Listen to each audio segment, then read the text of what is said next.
E para quem quer dar um empurrãozinho na carreira, uma alternativa é apostar no processo de coaching. A gente falou até agora de mentoring.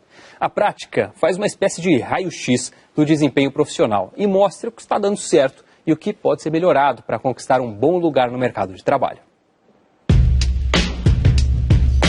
Esta clínica dentária funciona há 23 anos e se tornou referência não só no Brasil, mas também no exterior. Os sócios são 2 colegas de faculdade e um ex-estagiário da empresa. Há um ano, contrataram um serviço de coaching para melhorar o desempenho do time de dentistas que acabaram se transformando em gestores. Fundamentalmente, o coaching, ele não fala para o cliente o que ele deve fazer ou o que ele não deve fazer. Ele parte do princípio que quem conhece o negócio é o cliente e nós utilizamos de ferramentas para aumentar a percepção dele e que ele possa descobrir as melhores opções e se responsabilizar pela tomada de decisões. Marcelo, como é que eram as reuniões de vocês antes desse processo de coaching e como é que elas são hoje em dia? Então, como a Teleoral existe há 23 anos, nós tínhamos muitas histórias já passadas juntos. Então, quando nós tínhamos um problema para resolver, os 3 ficavam circulando em cima de histórias passadas, como a gente havia resolvido com sucesso ou não um problema. Hoje, isso mudou completamente. A gente aprendeu nesse treinamento de coach algumas ferramentas de gestão que focam na solução. Na clínica, o resultado apareceu rapidamente.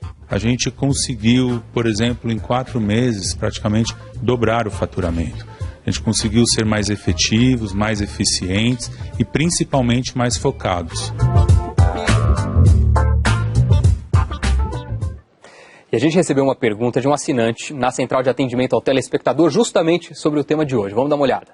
A pergunta é a seguinte: coaching, o que é, para que serve e quais são as principais atividades? Maíra, qual é a resposta? Então vamos lá, coaching é um processo em que uma pessoa que se designa esse papel de coach ajuda o outro, que é o que a gente chama de coachee, ou aquele que está recebendo o coaching, a desenvolver certas habilidades, comportamentos e atingir alguns objetivos. Então o processo de coaching, ele tem sim começo, meio e fim. Tá? Ele serve para impulsionar o desenvolvimento profissional com um foco específico e aí ele acontece em sessões, vamos dizer, regulares. Então ele tem que acontecer a cada mês, a cada 15 dias, a cada semana, dependendo aí da disponibilidade e do tempo que cada um tem para dedicar para isso. Mas ele é mais regular do que o mentoring e ele tem objetivos bastante claros e específicos. Quais são as principais diferenças, então, das 2 modalidades? Legal. Então o mentoring, como eu falei, ele foca em carreira, ele foca em decisões de carreira e em visão estratégica. Enquanto que o coaching, ele foca em comportamentos específicos ou questões bem pontuais que aquela pessoa quer trabalhar naquele momento. Então, por exemplo, uma pessoa quer trabalhar a habilidade de negociação, ou ela quer lidar melhor com uma equipe, a primeira vez que ela tem uma equipe, que ela virou chefe de alguém, né, e ela nunca passou por aquilo. Então ela vai, dentro dessas questões, definir objetivos bem claros e dizer, olha, eu quero saber me comunicar melhor com a minha equipe, eu quero conseguir estabelecer metas para a minha equipe, e eu quero conseguir cobrar resultados, por exemplo. E aí é definido um trabalho junto com o coach que vai dizer, então para isso a gente vai trabalhar durante 10 sessões para trabalhar esses temas em específico. Feito isso, resolvido isso, aí podem se estabelecer novos objetivos. Mas diferente do mentoring, o coaching ele tem começo, meio e fim e objetivos bem claros para ser atingidos. Na reportagem a gente viu um caso de coaching ligado à gestão, né? O objetivo lá era melhorar os processos, os resultados da empresa. Nesse cenário, o coaching funciona como uma espécie de consultoria externa, né? Sim, mas a diferença da consultoria para o coaching é que a consultoria normalmente ela faz um diagnóstico, ela olha para aquela situação e aí ela dá uma solução, ela propõe uma alternativa. O coaching não, ele não te diz o que fazer, ele te faz perguntas, ele aplica técnicas que faz você descobrir o caminho que você precisa seguir. Ele melhora a sua atuação, o seu processo de definição de resultados. Perfeito, porque ele foca na solução. Então ele olha para aquele problema, ao invés de ficar falando, no passado fizemos assim, ou a gente não consegue resolver isso há 10 anos, ele diz, tá bom, o que a gente precisa fazer para resolver isso daqui para frente?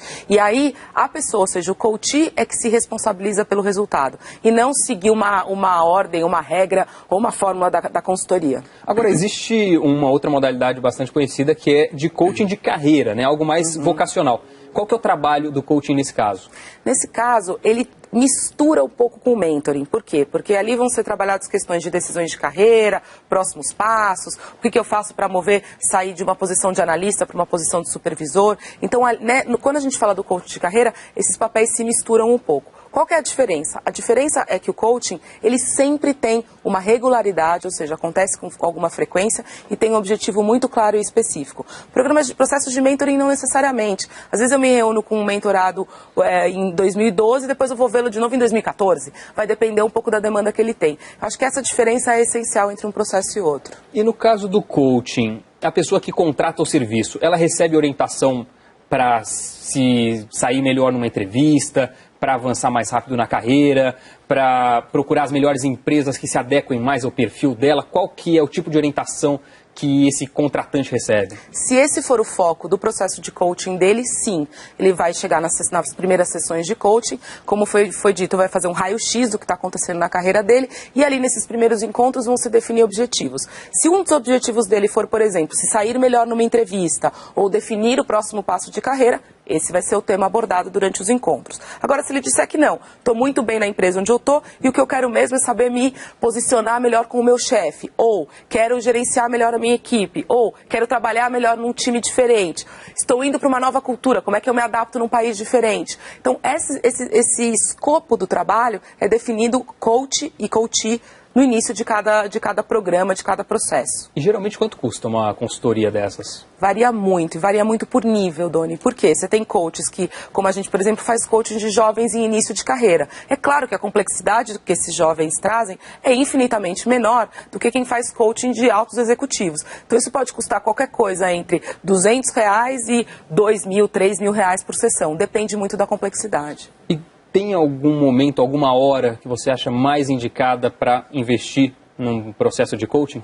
Eu acho que toda vez que você começa, que você define um objetivo, seja ele qual for, mudar de emprego, ser promovido, ter uma avaliação de desempenho melhor, e isso não acontece, é hora de pensar num processo de coaching, num processo de ajuda, porque ele pode olhar a tua carreira, o coaching permite que, diferente do treinamento, olhe para a sua carreira de uma forma individualizada, ainda que ele seja feito em pequenos grupos.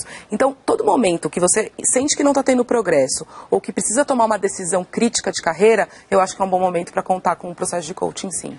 E a gente vê no Brasil uma certa proliferação dos serviços de coaching, né? Está bastante em voga isso. Perfeito. Quais são os cuidados que a gente tem que ter na hora de contratar um profissional? Isso é super importante. Então, assim, coisas que são importantes checar. Ele tem uma formação em coaching? Então existe, por exemplo, Sociedade Brasileira de Coaching, existem cursos certificados de coaching que dizem se esse profissional passou ou não por um processo de formação. A outra coisa é entender claramente qual é a experiência dele como coach. Quantas horas de coaching ele tem? Quantas pessoas já passaram por processo de coaching ou mentoring com ele?